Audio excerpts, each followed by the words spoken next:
Hello friends, welcome to my YouTube channel online Vinay academy.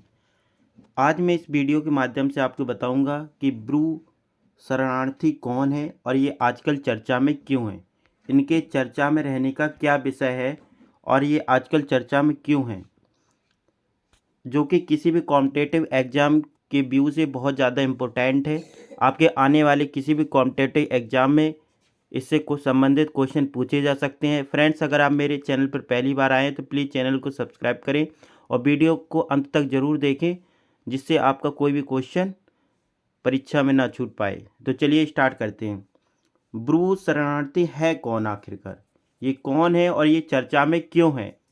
हाल में ही Bru revolution army of union हाल में ही Bru revolutionary army of union से जुड़े उग्रवादियों ने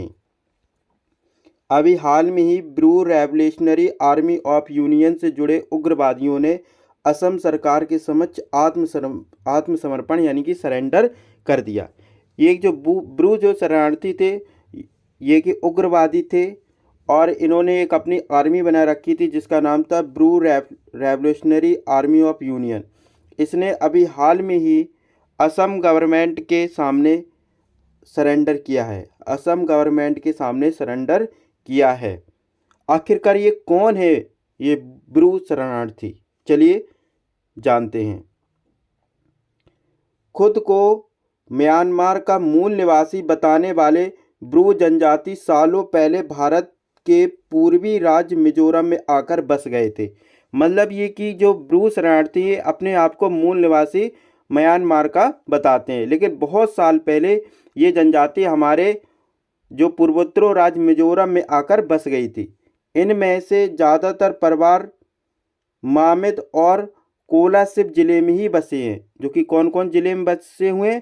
मामित और कोलासिब जिले में ही बसे थे।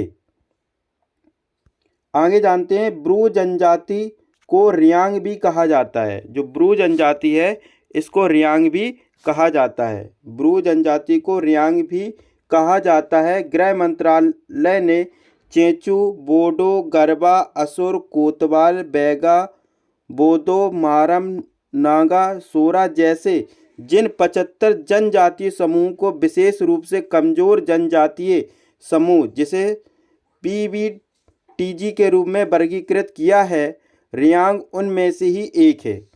यानी कि भारत सरकार के गृह मंत्रालयों में से कुछ जनजातियाँ जो उपयुक्त मैंने आपको बताई हैं, जैसे बोडा है, गरबा है, असुर है, कोतवाल है, बैगा है, बोदो है, मारम नागा है, सोरा जैसे जिन 75 जनजातीय समूह को एक विशेष रूप से कमजोर जनजातीय समूह जिसको हम बोलते हैं पीवीटीजी के रूप में क्लासिफाइड किया है, और जो रियांग है उनमें से ही एक है। ये 75 जनजातीय समूह देश के 18 राज्यों में और अंडमान निकोबार द्वीप समूह क्षेत्र में रहते हैं। ठीक है ना। आगे समझते हैं। त्रिपुरा और मिजोरम के अलावा इस जनजाति के सदस्य असम में और मणिपुर में भी रहते हैं। मतलब त्रिपुरा और मिजोरम में तो रहते हैं, उसके साथ साथ इनके जो जनजाति है वो असम और मणिपुर में भी रहती है। इनकी बोली जो है वो रियांग है। क्या है? रियांग है, जो तिब्बत म्यांमार की कोक बोरोक भाषा परिवार का अंग है। इनकी जो भाषा है वो रियांग है, जो कि तिब्बत म्यांमार की कोक बोरोक भाषा परिवार का ही अंग है। ठीक है ना। रियांग बोली में ब्रू का अर्थ होता है मानव। रियांग की जो भाषा है उसमें ब्रू का जो अर्थ होता है उसका मतलब होता है मानव। पूर्वोत्तरों की अन्य जनजातियों की तरह रियांग जनजाति के लोगों की भी शक्ल भी मंगोलों से मिलती जुलती है। जैसे पूर्वोत्तरों की अन्य जातियों की जो शक्ल है वो मंगोलों से मिलती है, इसी तरीके से रियांग जनजातियों की भी शक्ल भी मंगोलों से मिलती है। त्रिपुरी के बाद यह त्रिपुरा की दूसरी सबसे बड़ी जनजाति है। रियांग जनजाति मुख्यतः दो बड़े गुटों में विभाजित है। एक तो मेसका, दूसरा मोलसाई। कौन कौन से गुटों में विभाजित है? मेसका और मोलसाई। ब्रू महिलाएं जो परिधान पहनती हैं, जो कपड़े पहनती हैं, उनके नाम हैं रिनाई, रिस्सा, बासई, पांडरी, कुताई, रिकाटू, बाकी और कामचाई, ये उनकी ड्रेसिंग है ब्रू महिलाओं की। अपने ही कम्युनिटी में शादी करने वाली यह जनजाति पारंपरिक यानी जो कस्टम से वेशभूषा है वही धारण करती है और नृत्य इनके जीवन का एक अभिन्न अंग है।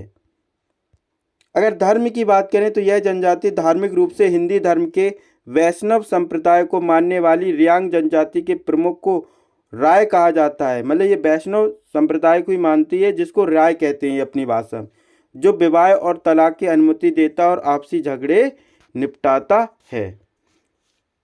तो फ्रेंड्स, मैंने इस वीडियो के माध्यम से आपको बताया कि जो अभी हाल में चर्चा में रहा कि ब्रू जो शरणार्थी है वे कौन है, क्योंकि इन्हीं के एक उग्रवादी संगठन जिसका नाम Bru revolution army of union ने असम सरकार के सामने आत्मसमर्पण कर दिया है, उनके बारे में जानकारी दी, जो कि किसी भी कॉम्पिटिटिव एग्ज़ाम के व्यू से बहुत ज़्यादा इम्पोर्टेंट है। अगर आपको ये मेरा वीडियो पसंद आया तो प्लीज़ चैनल को सब्सक्राइब, लाइक और शेयर अवश्य करें। Thank you for watching.